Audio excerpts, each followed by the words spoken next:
الحمد لله رب العالمين الرحمن الرحيم مالك يوم الدين. Jamaah sholat maghrib, sholat isya, insyaallah yang dirahmati oleh Allah, marilah kita selalu panjatkan puja dan puji syukur kita kehadirat Allah Subhanahu wa Ta'ala yang telah melimpahkan samudra kenikmatan yang tercurah kepada kita biqauli alhamdulillahi ala ni'matil iman, alhamdulillahi ala ni'matil Quran, alhamdulillahi ala ni'matil hidayah, dan segala bentuk karunia-karunia Allah yang telah diberikan kepada kita patutnya setiap harinya,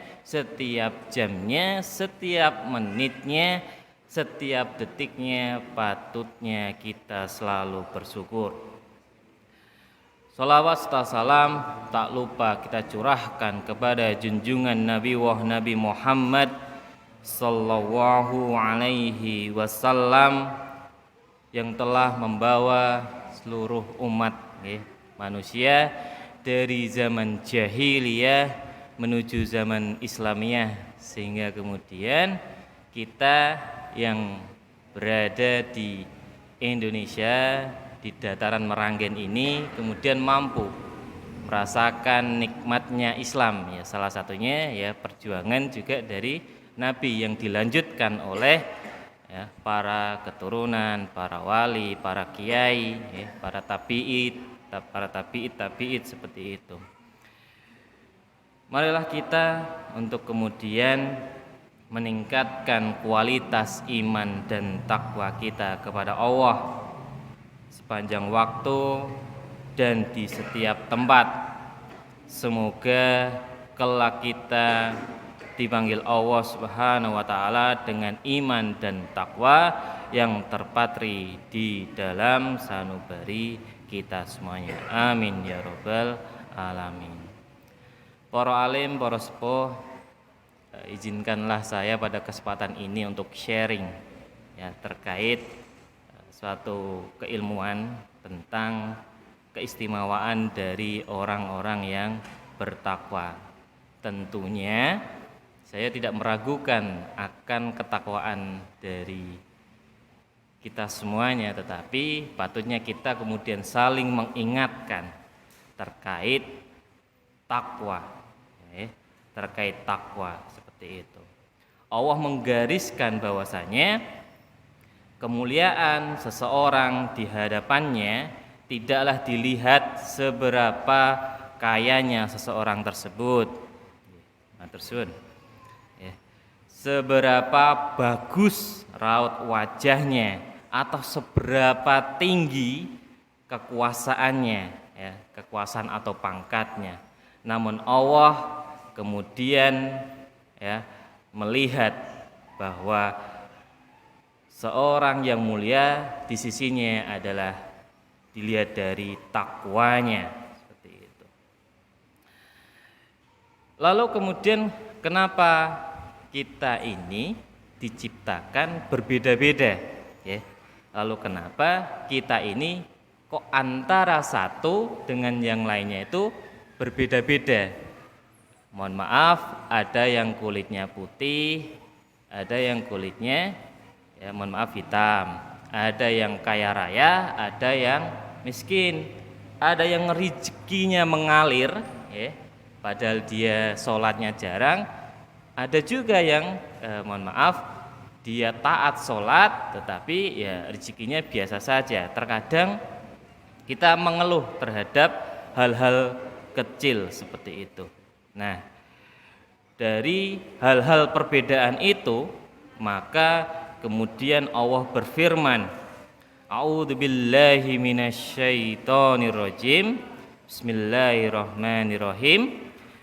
Ya ayyuhan nasu inna khalaqnakum min dzakari wa unsa wa ja'alnakum su'uban wa qabaila lita'arafu inna akramakum indallahi atqakum innallaha alimun khabir, yang artinya hai manusia, berarti ini tidak terbatas nggih. Hai manusia, baik yang muslim maupun yang lainnya, sesungguhnya kami menciptakan kamu dari seorang laki-laki dan seorang perempuan dan menjadikan kamu berbangsa-bangsa dan bersuku-suku, ya. Berbangsa-bangsa dan bersuku-suku supaya apa? Supaya kamu saling kenal dan mengenal, seperti itu. Ya. Sesungguhnya, ya, matur suwun. Ya. Sesungguhnya orang-orang yang paling mulia di antara kamu di sisi Allah ialah orang yang paling takwa di antara kamu. Ya. Sesungguhnya Allah Maha mengetahui lagi Maha mengenal. Quran surat Al-Hujurat ayat 13. Dari ayat ini kemudian ya banyak diambil spirit, ya. Ya, tafsirnya diambil spirit, salah satunya ya para pendiri bangsa, ya, yang kemudian menciptakan slogan Bhinneka Tunggal Ika, ya. Bukan menandingi tapi mengambil spirit dari ayat ini, Bhinneka Tunggal Ika, yaitu berbeda-beda tetapi tetap satu, seperti itu, ya. Tak terbatas dari baik itu ras, bangsa dan sebagainya. Tapi kalau dalam Islam sejarahnya, maka kita akan terngiang-ngiang, teringat dengan ya, Piagam Madinah, ya, di mana Piagam Madinah ini ya langsung mengarah pada ketika Rasulullah ya berada di Madinah, yang kemudian ya bertemu dengan berbagai suku, ya, berbagai bangsa. Nah, Piagam Madinah ini kemudian menyatukan ya bersuku-suku itu, yang kemudian menyatukan juga baik itu kaum Ansor dan kaum Muhajirin, seperti itu. Nah, dari ayat Quran surat Al-Hujurat ayat 13 ini ya, maka bisa dipahami bahwa kemuliaan seseorang itu tidak dilihat dari jenis kelaminnya, entah atau apakah dia laki-laki maupun perempuan, apa bangsanya serta apa sukunya ia berasal, karena semua itu semata-mata atas pemberian dari Allah, bukan didapatkan melalui usaha yang dilakukan manusia. Maksudnya apa? Karunia kita ini termasuk, walaupun bentuknya bagaimanapun, itu karunia Allah. Kita nggak mungkin kemudian ketika lahir bisa memilih orang tua kita. Kalau bisa memilih, ya maka ya tentu orang akan memilih menjadi anak dari si kaya, bukan dari si miskin. Maka dari itu, apapun kemudian takdirnya, ini merupakan karunia dari Allah Subhanahu wa taala. Kemuliaan manusia di hadapan Allah dilihat dari kualitas ya, kualitas ketakwaannya kepada Allah, ya, yang itu dapat dicapai melalui usaha yang dilakukan manusia secara ikhlas. Nah, kalau kemudian secara fisik, nah itu karunia, ya, karunia. Perbedaan itu karunia, maka patutnya kita juga harus mensyukurinya. Tapi kalau kemudian takwa, nah ini perlu effort, perlu usaha, ya, perlu ya jerih payah, baik itu dari tenaga maupun dari harta, atau kalau kemudian kita sering menyebutnya ibadah maliyah, ibadah yang kemudian mengeluarkan harta, seperti itu. Kembali lagi bahwasanya di hadapannya kita itu semuanya sama, nggih. Dalam hadis riwayat Muslim itu dijelaskan bahwa sesungguhnya Allah itu tidak melihat rupa dan paras, melainkan dengan hatinya. Ada apa dengan hati kita? Ya. Kenapa hati kita? Ya, kenapa hatinya? Ya, karena hati seorang Muslim itu terdapat takwa, ya, terdapat takwa. Lalu apa takwa itu? Ya, lalu apa takwa itu?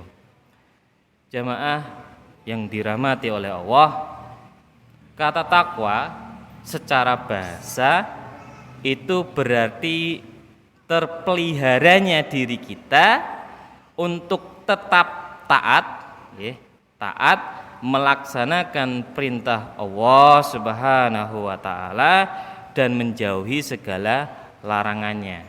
Simpel boten? Simpel, tapi kalau dijalani sangat susah. Ya. Hamka dalam tafsirnya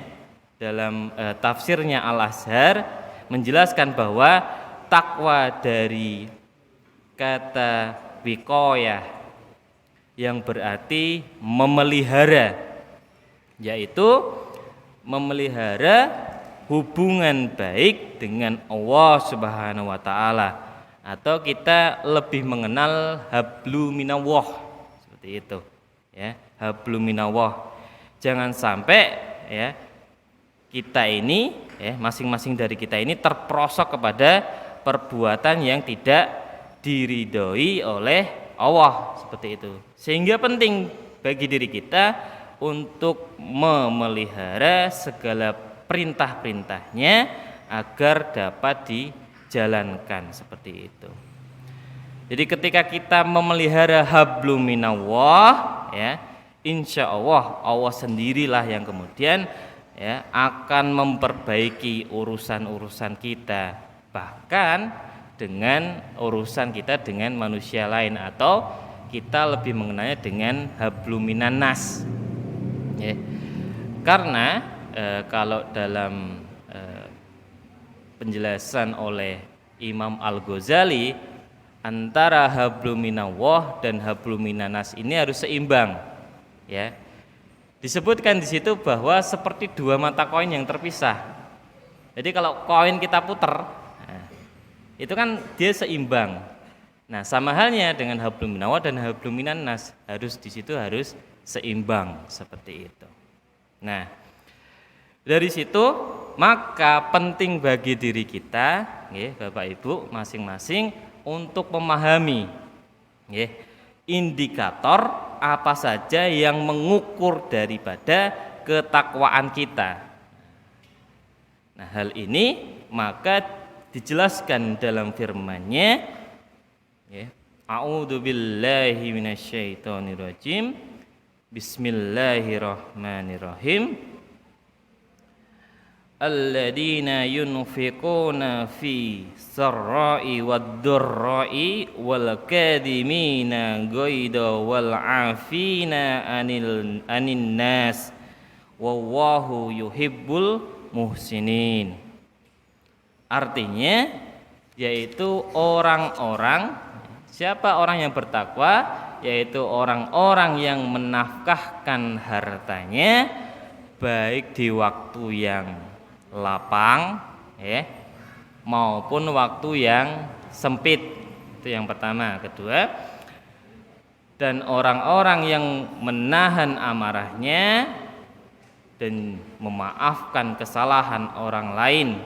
Allah menyukai orang-orang yang berbuat kebajikan. Itu Quran surat Ali Imran ayat 134. Ya, ada tambahan di Quran surat 135, ya, tapi kita fokus di sini dulu, ya. Jadi menurut ayat ini, ya, ada 4, ya, indikatornya ada 4, ya, untuk menjadi orang-orang yang bertakwa, seperti itu, ya. Yang pertama tadi dikatakan orang yang memiliki jiwa sosial yang tinggi, ya. ia suka menafkahkan hartanya baik ketika sedang berlimpah maupun dalam kondisi yang sangat sulit. Seperti itu. Saya yakin Bapak Ibu sudah melaksanakan hal tersebut.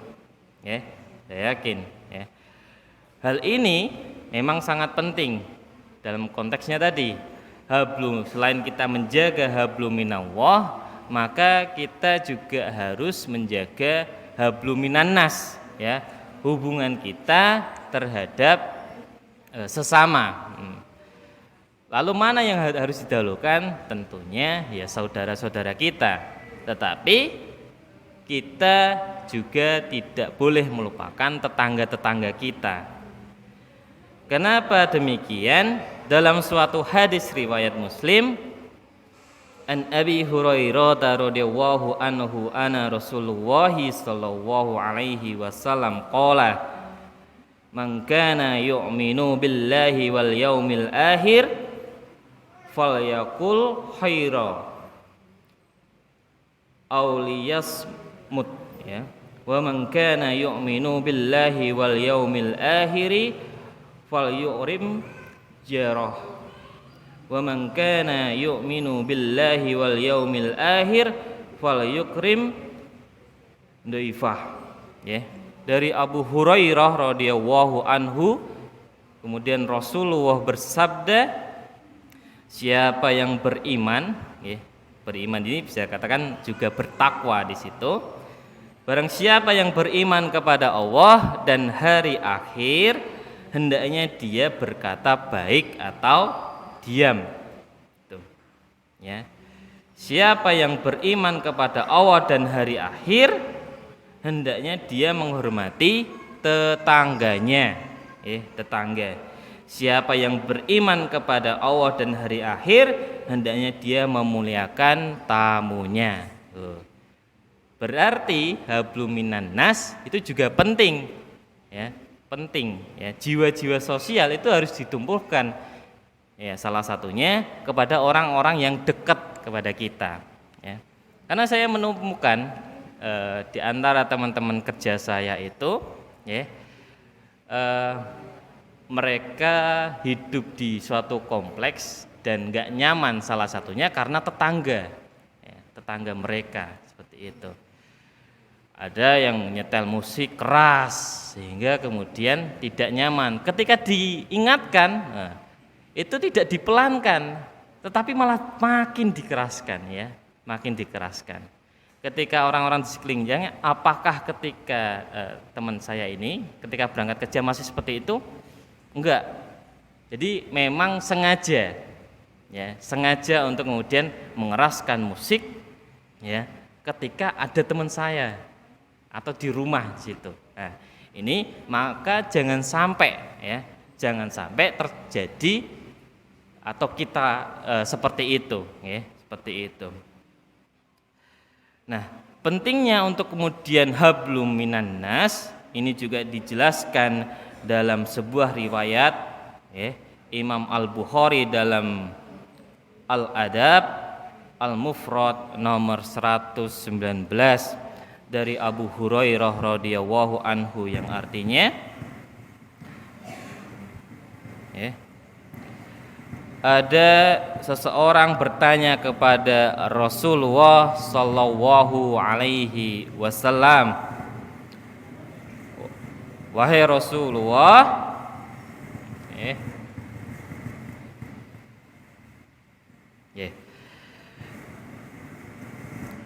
wahai Rasulullah, si fulan sering melaksanakan sholat di tengah malam, ya, dan berpuasa sunnah di siang hari. Dia juga berbuat baik dan kemudian dia juga bersedekah. Tetapi, ya, lidahnya itu sering mengganggu tetangganya, ya, sering mengganggu tetangganya, entah itu ghibah ataupun berkata jelek seperti itu. Rasulullah kemudian menjawab, tidak ada kebaikan di dalam dirinya dan dia adalah penduduk neraka. Ya, naudzubillah. Maka penting bagi kita di hadis yang saya sebutkan tadi, ya. Jika kita beriman kepada hari akhir, kepada Allah dan hari akhir, hendaklah berkata baik atau diam. Nah, itu penting. Ya. Jangan sampai dari perkataan kita itu malah menyakiti, ya, menyakiti hati orang lain atau tetangga kita. Kemudian lanjutan hadis tadi, ya.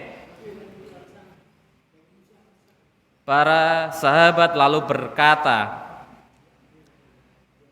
terdapat wanita lain ya Rasul.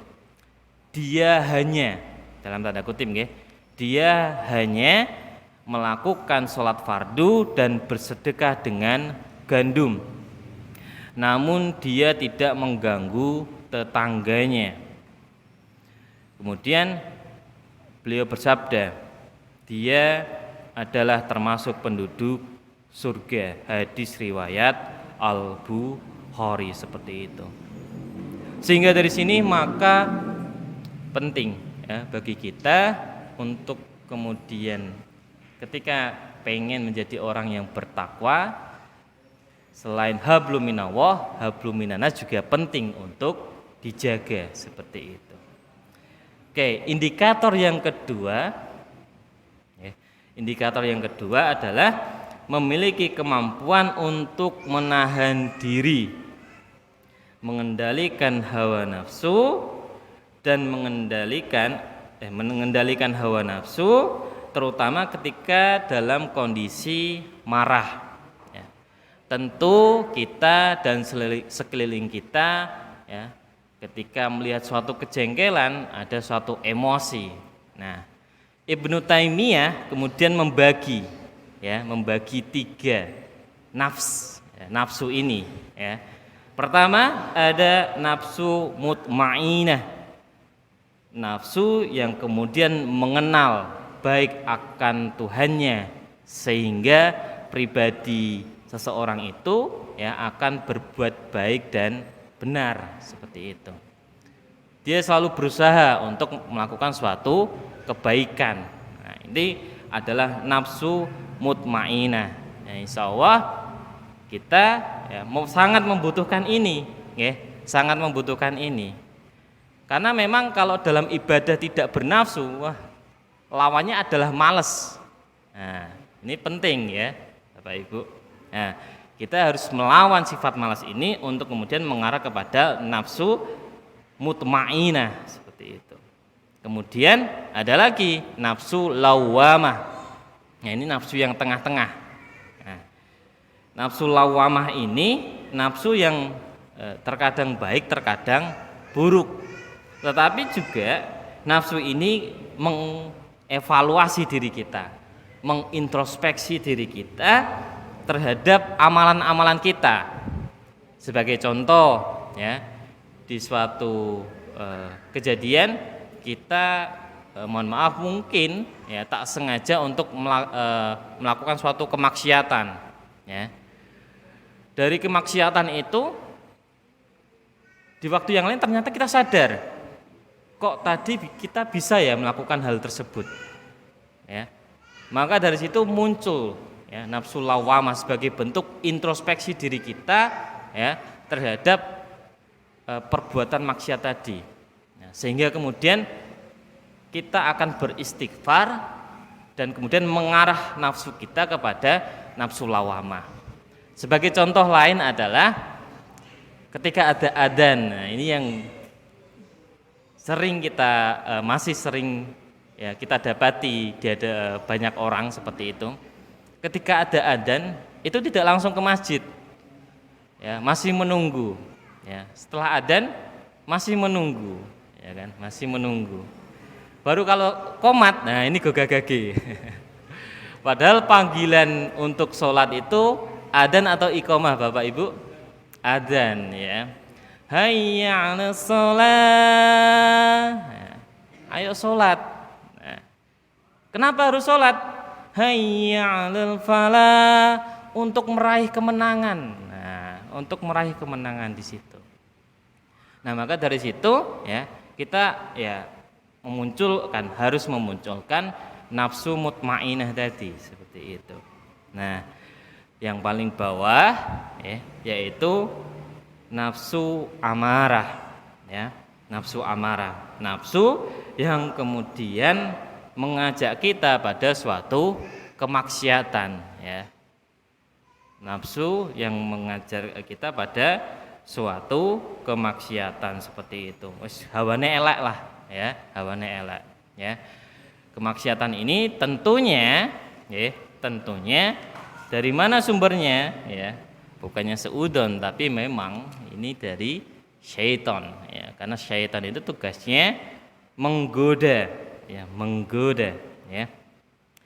Dalam Quran surat Al-A'raf ayat 16 sampai 17 ya, dikisahkan bahwasanya syaitan dengan sombongnya bicara kepada Allah Subhanahu wa taala. A'udzubillahi minasyaitonirrajim. Qala fa bima aqwaitani la aqudanna lahum siratakal mustaqim summa la'atiyannahum min baini aidihim wa min khalfihim wa an aimanihim wa an syama'ilihim wa la tajidu aksarahum syakirin ya. Iblis berkata, karena engkau telah menyesatkanku sehingga aku tidak melaksanakan perintahmu bersujud kepada Adam, maka aku benar-benar akan menghalang-halangi keturunan Adam dari jalanmu yang lurus. Aku akan memalingkan dan menyesatkan mereka dari jalanmu sebagaimana aku yang tersesat atau berpaling dari sujud kepada bapak mereka, atau di situ adalah Adam. Bersambung ayat 17, kemudian aku benar-benar akan mendatangi mereka dari segala arah. Segala arah. Jadi dimanapun itu setan mampu menggoda manusia dari segala arah untuk menggoda mereka supaya enggan terhadap urusan akhirat dan bersemangat terhadap urusan duniawi, untuk melontarkan keraguan-keraguan di dalam hati mereka dan membuat hawa nafsu mereka tampak baik di hadapan mereka. Jadi nafsu amarah yang terkadang muncul itu ya, itu ditipu daya oleh setan, kita merasa benar padahal itu sebenarnya salah seperti itu. Lalu kemudian, dan engkau wahai Rabbku, wahai Rabb kami, akan mendapati sebagian besar dari mereka tidak bersyukur kepadamu karena aku telah mengarahkan kekafiran kepada mereka, seperti itu. Nah, maka dari ini penting Bapak Ibu untuk kemudian musuh kita satu-satunya adalah syaitan, sehingga kemudian jangan sampai kita ini dikuasai oleh nafsu kita, karena pada hakikatnya memang manusia itu selain terdiri dari jasad, kita terdiri dari ruh, akal, jiwa dan hati. Ada yang mengatakan itu sama, tetapi ada yang mengatakan itu berbeda. Maka penting bagi kita untuk kemudian mengarahkannya ke hal yang baik seperti itu. Nah, itu indikator yang kedua, indikator dari orang-orang yang bertakwa, mampu menahan diri dan mengendalikan hawa nafsu. Nah, itu. Kemudian yang ketiga, mudah memaafkan kesalahan orang lain ya, mudah memaafkan kesalahan orang lain.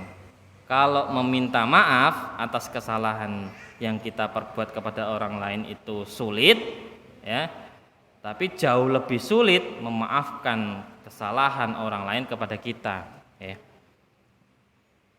Terkadang kita sering berbuat salah, tapi ya itu kita juga susah untuk meminta maaf. Tetapi kadang juga lebih sulit memaafkan orang lain, ya, daripada lebih sulit memaafkan orang lain, ya, daripada kemudian memaafkannya, ya. Orang lain kita sering, ya, lebih sering untuk kemudian pengennya dia yang minta maaf, ya, pengennya dia. Padahal ya kesalahan itu, ya, tentunya dari hal-hal yang mungkin bisa jadi disengaja maupun bisa jadi tidak disengaja, seperti itu, ya. Ada istilah dalam ilmu falsafah atau filsafat, baik itu stoikisme, yang dimana, ya, kesalahan yang telah terjadi, ya, harusnya kita cukupkan, ya. Ya itu memang terjadi karena ya takdir, seperti itu. Atau kalau dalam istilah Islam itu adalah qanaah, ya. Qanaah ini bukan sekedar ya merasa atau menerima segala hal yang kita miliki, tetapi lebih merasa cukup. Ya, artinya bisa jadi kesalahan-kesalahan yang telah terjadi, ya, itu merupakan ya salah satu bentuk ujian dari Allah untuk kita mampu enggak, ya, memaafkan saudara-saudara kita. Salah satunya itu. Kemudian yang keempat, orang yang bertakwa adalah orang yang berbuat ihsan, ya, yaitu melakukan kelebihan melebihi apa yang seharusnya diberikan, ya. Dalam hadis Rasulullah bersabda, ihsan itu engkau beribadah kepada Allah seakan-akan engkau melihatnya, ya. Jika tidak melihatnya, maka sesungguhnya dia atau Allah itu melihatmu. Hadis riwayat Muslim. Maksud dari kata melakukan kebaikan melebihi apa yang seharusnya diberikan itu apa? Sebagai contoh, ya, kita mungkin, ya, sudah melaksanakan sholat fardu 5 waktu itu taat. Tetapi apakah ada bedanya atau tidak dengan anak kita yang kita ajak? Ya, kita sering mengajak anak kita untuk sholat jamaah. Ayo sholat yuk. Nah, dia berarti kan sudah juga melaksanakan sholat 5 waktu, tapi ada bedanya enggak dari situ?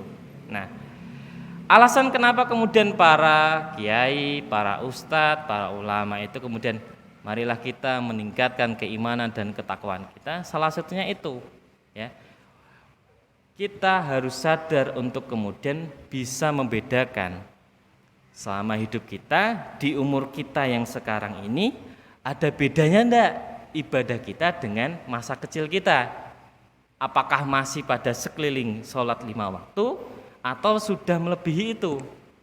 Sudahkah kita kemudian melaksanakan sholat sunnah?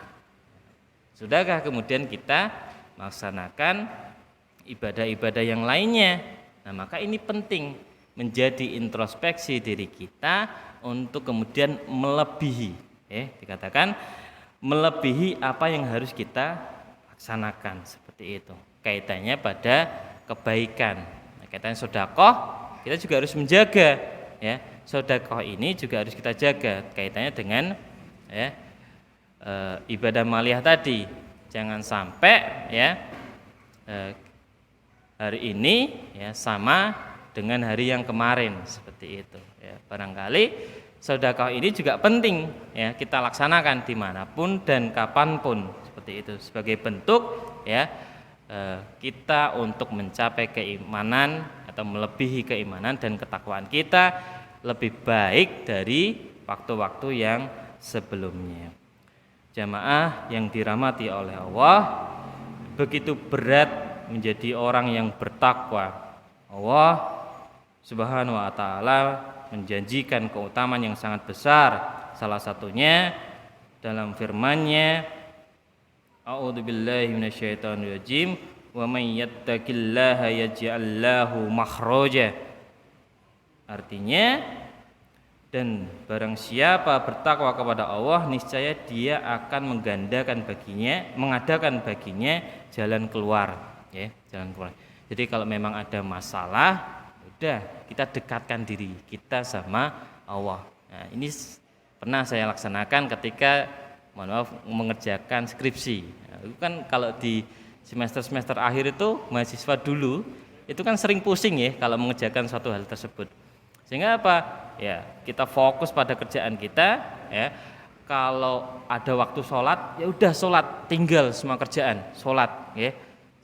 Sambil sholat, di antara teman-teman yang ketika itu saya satu kontrakan itu ya pada suka ngegame seperti itu, ya.